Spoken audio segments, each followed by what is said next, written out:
Depuis son lancement en 2015, Ethereum a révolutionné l'écosystème crypto en offrant un environnement robuste et fiable, que ce soit pour l'exécution de contrats intelligents ou la mise au point d'applications décentralisées.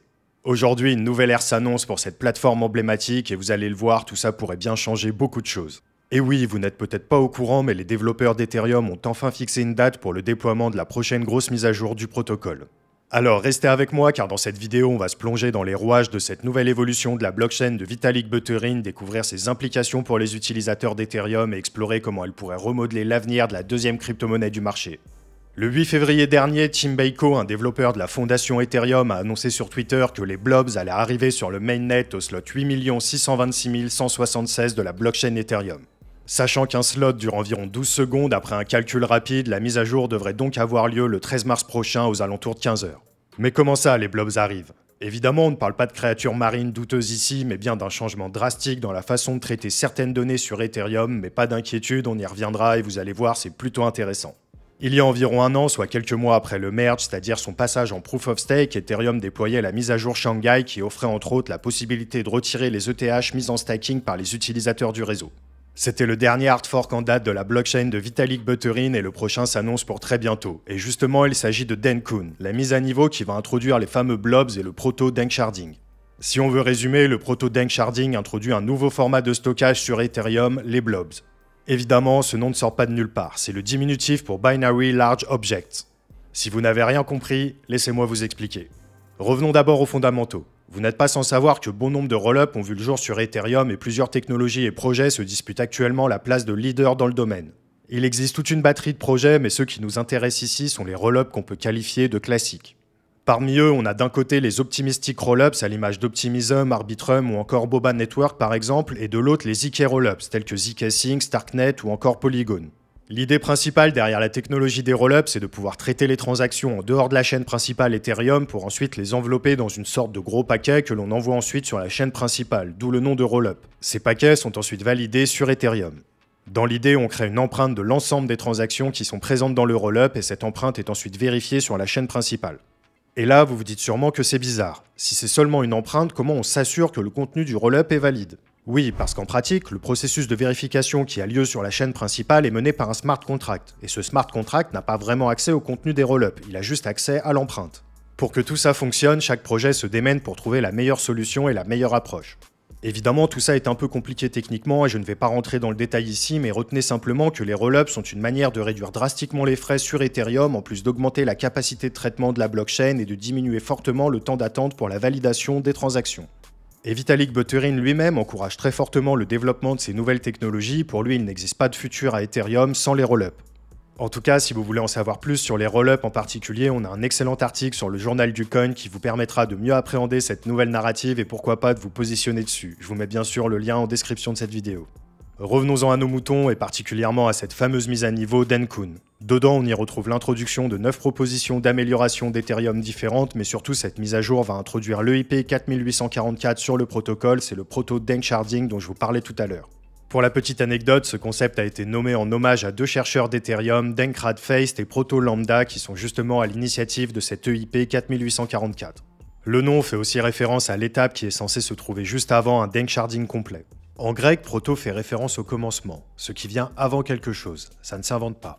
Cette EIP est l'une des composantes phares de zSurge, l'étape de la roadmap d'Ethereum liée à l'évolutivité de la blockchain de Vitalik Buterin par les roll-ups et par la fragmentation des données.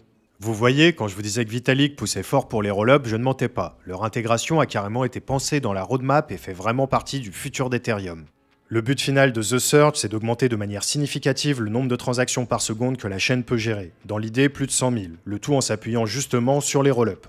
Bon, vous vous en doutez, cette nouvelle mise à jour ne sort pas de nulle part, et comme chaque grosse modification du protocole, les réseaux de testnet d'Ethereum ont d'ores et déjà été éprouvés. Ainsi, la mise à jour a été déployée avec succès sur les testnets Goerli et Sepolia. Début février, la mise à niveau a été implémentée sur Holesky, le dernier réseau de test. Le lancement s'est bien passé et dans la foulée, les développeurs d'Ethereum ont convenu d'une date pour le lancement sur le mainnet. Et c'est là qu'on rentre dans le vif du sujet, parce qu'en réalité, cette nouvelle EIP va changer beaucoup de choses pour les L2. Comme je vous le disais, Dencun introduit une technologie innovante appelée blobs. Ces blobs agissent comme des petits compartiments de données qui viennent s'accrocher aux blocs, réduisant ainsi la quantité de stockage et de traitement nécessaires pour les transactions hors chaîne, ce qui économise de l'argent et rend le réseau plus efficace. En fait, pour bien comprendre l'intérêt de ces nouveaux objets, il faut comprendre que l'une des principales limitations des rollups, c'est la publication on-chain des données de la vérification des preuves. Vous vous en souvenez, les fameuses empreintes dont je vous parlais. Lorsque vous payez des frais sur les protocoles de seconde couche d'Ethereum, que ce soit sur les ZK Rollups ou les Optimistic Rollups, une partie de ces frais provient de l'enregistrement de l'empreinte sur la chaîne principale, et même plus particulièrement de l'endroit où l'on enregistre ces données. Usuellement, ces données sont mises dans une partie spécifique des transactions qu'on appelle call data, et pour la faire courte, enregistrer quelque chose à cet endroit, ça a un coût. Et ce coût dépend directement de la taille et de la complexité des données que l'on va justement mettre dans le call data. Et ça fait partie des deux coûts variables qui sont associés au Layer 2, l'autre étant les frais de gaz de la chaîne principale. C'est là que les fameux blobs entrent en jeu, puisque l'idée est de stocker les empreintes à un endroit différent et par conséquent moins cher. Pour vous faire une idée, les frais de gaz liés à l'utilisation des call data représentent aujourd'hui environ 20% du gaz total utilisé sur la blockchain principale. Bref, les blobs ont pour but de stocker temporairement les données nécessaires uniquement pour vérifier les transactions à court terme et peuvent être supprimés après usage pour éviter de surcharger le réseau. De plus, la sécurité des données est assurée par des engagements cryptographiques qui détectent toute altération. En clair, les blobs sont un nouvel espace de stockage de données spécialement conçu pour accueillir des données de grande taille qui sont directement liées au Layer 2. En plus de pouvoir stocker plus de données, on se retrouve avec un système qui nous permet de réduire considérablement les frais puisque le stockage est bien moins coûteux que dans les call data. Ainsi, on devrait observer une baisse significative du coût de transaction sur les Layer 2. Et quand je dis significatif, c'est peu dire. Certains tablent sur une diminution de 90% des frais liés à ce genre de transaction. En plus, toute cette nouvelle gestion des frais de transaction rentre directement en symbiose avec les principes introduits par la célèbre EIP 1559. Pour rappel, cette mise à jour déployée en 2021 introduit une nouvelle gestion en temps réel des frais sur la blockchain, ainsi qu'un système de destruction d'une partie des ETH utilisés dans les frais de transaction, ce qui fait mathématiquement diminuer la supply d'Ethereum au fur et à mesure du temps. D'ailleurs, on peut noter que ce système nous offre un marché des frais pour les blobs décorrélés des frais sur la chaîne principale. Ce que ça veut dire, c'est que si un jour les frais sur Ethereum grimpent en flèche à cause d'une activité anormale importante sur le réseau, les frais des blobs et par extension ceux des couches secondaires ne devraient pas être impactés. Ça, c'est pour le court terme. À long terme, le danksharding devrait permettre de réduire considérablement la taille de la blockchain et donc de la rendre bien plus facile à stocker. Pour vous donner des ordres de grandeur, je vais vous énoncer quelques chiffres. Un blob sera composé de 4096 éléments pesant chacun 32 octets. La limite des blobs par bloc devra atteindre 16, et ça nous donne un total d'environ 2 mégaoctets par bloc pour l'ensemble des blobs s'y trouvant.